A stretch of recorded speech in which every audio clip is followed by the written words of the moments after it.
আসসালামু আলাইকুম। আমি রাফেরান চলে আসলাম আরেকটা ব্লগ ভিডিও নিয়ে।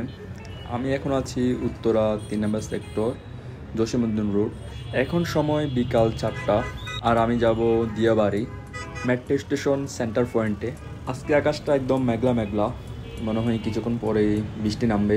আকাশটা অন্ধকার হয়ে যাচ্ছে। আর আমি উত্তরা সেন্টার পয়েন্টে যাওয়ার উদ্দেশ্য হচ্ছে, এখানে আমার বন্ধুরা আসছে। তো আমি উত্তরার তেমন একটা ভালো চিনি না রাস্তাঘাট, তো ওরা জাস্ট ফোন করে বলছে উত্তরা মেট্রো স্টেশন সেন্টার পয়েন্টে আসতে। যাই হোক, আল্লাহ ভরসা, সামনের দিকে এগোনো যাক। রাস্তার সমস্যা হলে গুগল ম্যাপ দেখবো। উত্তরা সেক্টরগুলো অনেক সুন্দর, সাজানো গোছানো। রাস্তার মধ্যে কোনো ট্রাফিক জ্যাম নেই, সবুজ শ্যামল চারপাশে, গাছপালা, শান্ত পরিবেশ।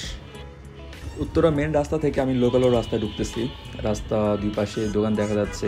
আমি ম্যাপ দেখলাম, ওইখানে শর্টকাট হবে উত্তরা সেন্টার পয়েন্ট যাওয়ার জন্য। উত্তরার লোকাল রাস্তাগুলো নাকি আগে খাল বিল ছিল, তেমন একটা ছিল না, রাস্তা ছিল না, মাটির রাস্তা ছিল। তেমন একটা মানুষ আনাগোনা দেখা যেত না।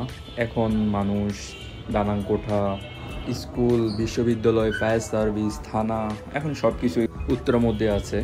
উত্তরা কিসের জন্য বিখ্যাত আমি জানি না, মনে হয় কাশফুলের জন্য বিখ্যাত। সবাই তো কাশফুল দেখতে আসে উত্তরায়। সামনে একটা ব্রিজ দেখা যাচ্ছে, এটা দিয়ে সোজা সেন্টার পয়েন্টে যাওয়া যায়।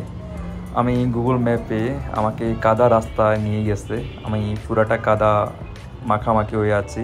আসলে মজার ব্যাপারটা হচ্ছে, গুগল ম্যাপ আমাকে ভালো রাস্তা না দেখিয়ে একটা কাদা মাখানো রাস্তা নিয়ে গেছে আমাকে।